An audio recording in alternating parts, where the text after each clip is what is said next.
എങ്ങനെ വൈറലാകാം? ഈ ചോദ്യത്തിന്റെ ഉത്തരം കിട്ടാനായിരിക്കും നിങ്ങൾ ഈ വീഡിയോ കാണുന്നത്. ഇതിന്റെ ഉത്തരം മാത്രം മതിയെ വീഡിയോയിലുള്ള ഈ ഭാഗം കണ്ടാൽ മതി. ഇനി വൈറലാകാൻ നിങ്ങൾ ചെയ്യുന്ന മിസ്റ്റേക്കുകൾ എല്ലാം മനസ്സിലാക്കണേ വീഡിയോ ഫുള്ള് കാണും. So let's start. ഇത് എന്താണെന്ന് മനസ്സിലാക്കിയാൽ പിന്നെ നിങ്ങൾ ഈ മിസ്റ്റേക്ക് ചെയ്യില്ല. ആദ്യം തന്നെ ഇതെന്താണെന്ന് പറയാം. ഒരു വീഡിയോയെ റാങ്കിങ്ങിൽ എത്തിക്കുന്ന ഒരു ചെറിയ ഘടകം മാത്രമാണ് ടാഗ്. അതായത് നിങ്ങൾ കൊടുത്ത ടാഗിൽ മറ്റൊരാൾ സെർച്ച് ചെയ്യുമ്പോൾ നിങ്ങളുടെ വീഡിയോ റാങ്കിങ്ങിൽ വരും. എന്നാൽ അവിടെയും ഒരു സെയിം കണ്ടന്റിൽ വൈറലായ വീഡിയോസ് ആയിരിക്കും ആദ്യം വരുന്നത്. സോ ഒരു ന്യൂ ക്രിയേറ്ററിന് വ്യൂസ് കുറവായിരിക്കും. അതുകൊണ്ട് ആ ക്രിയേറ്ററിന്റെ വീഡിയോ റാങ്കിങ്ങിൽ അവസാനമായിരിക്കും. സോ ടാഗ്സ് കൊണ്ട് ഒരു പുതിയ ചാനലിന് വ്യൂസ് കിട്ടണമെന്നില്ല. അതുകൊണ്ട് ഒരിക്കലും ഒരു പുതിയ ചാനൽ റീച്ചിലെത്തില്ല. നിങ്ങൾ ടാഗ് വാരി വലിച്ച് കൊടുക്കുന്നുണ്ടേ നിർത്തിക്കോ, ടൈം വേസ്റ്റാ. ഇതുകൊണ്ട് നിങ്ങൾക്ക് ഗുണവും ഉണ്ട് ദോഷവും ഉണ്ട്. ആദ്യം ദോഷങ്ങൾ നോക്കാം. ഇത് വാരി വലിച്ചു കൊടുക്കുന്നത് നിർത്തിക്കോ. എന്തെന്നാ നിങ്ങളുടെ വീഡിയോയുടെ കണ്ടന്റ് ചേഞ്ച് ആവും. അങ്ങനെ അത് റോങ് ഓഡിയൻസിലെത്തി ഡെഡ് ആവും. ഇനി ശരിക്കും ഡിസ്ക്രിപ്ഷൻ കൊടുക്കണോ അതോ വേണ്ടേ?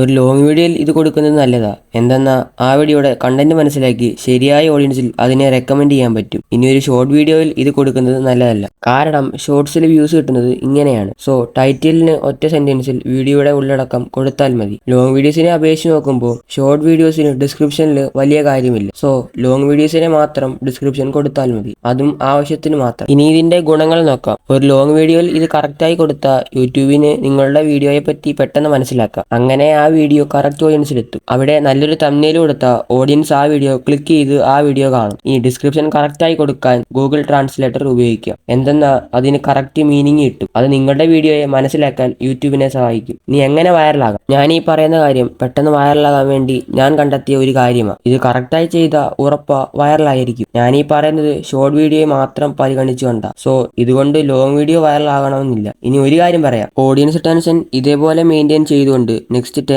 ഷോർട്സ് 5 മുതൽ 7 PM ഈ സമയങ്ങളിൽ അപ്ലോഡ് ചെയ്യണം. അതേപോലെ അതിന്റെ ടൈറ്റിൽ മംഗ്ലീഷിൽ അട്രാക്റ്റീവ് ആയി കൊടുക്കണം. ഇനി ആ വീഡിയോയുടെ തംബ്നെയിൽ 50% മുകളിൽ ക്ലിക്ക് ബൈറ്റ് ഉണ്ടായിരിക്കണം. ഈ കാര്യങ്ങൾ കറക്റ്റായി നടന്നാൽ നിങ്ങളിടുന്ന നെക്സ്റ്റ് 10 ഷോർട്സിൽ ഒരെണ്ണം വൈറലായിരിക്കും. ഇനി ഇങ്ങനെ പറയാൻ കാരണം ഷോർട്സ് വൈറലാകാൻ വേണ്ട ഇമ്പോർട്ടന്റ് റീസൺ ആയി യൂട്യൂബ് കണക്കാക്കുന്നത് ഇതാണ്. ഇനി ഇതുകൊണ്ട് വൈറലായില്ലേ ആ ചാനൽ ഡെഡ് ആയിരിക്കും. അതിന് കാരണം മിക്സ്ഡ് കണ്ടന്റ്. ഇങ്ങനെ ചെയ്തിട്ടുണ്ടേ ആ ചാനൽ യൂട്യൂബിന്റെ കണ്ണിൽ ഡെഡ് ആണ്. ഇങ്ങനെ ചെയ്യുന്നുണ്ടേ നിർത്തിക്കോ. ശരിക്കും ഇങ്ങനൊരു ടൈം യൂട്യൂബിലില്ല. അങ്ങനെ ഉണ്ടെന്ന് യൂട്യൂബ് പറയുന്നുമില്ല. ഏത് സമയത്ത് അപ്ലോഡ് ചെയ്താലും അത് കാണാനുള്ള ഓഡിയൻസ് യൂട്യൂബിലുണ്ട് എന്നാ ഗൂഗിൾ പറയുന്നുണ്ട്. ഇതിന് കാരണം ഈ സമയങ്ങളിൽ എല്ലാവരും ഫ്രീ ആയിരിക്കും. ഇതുകൊണ്ടാണ് ഗൂഗിൾ ഇങ്ങനെ പറയുന്നത്. സോ നിങ്ങളൊരു ടൈം ഫോക്കസ് ചെയ്ത് ആ സമയത്ത് അപ്ലോഡ് ചെയ്താൽ മതി. കഴിവതും ഈ സമയങ്ങൾ ഒഴിവാക്കാം.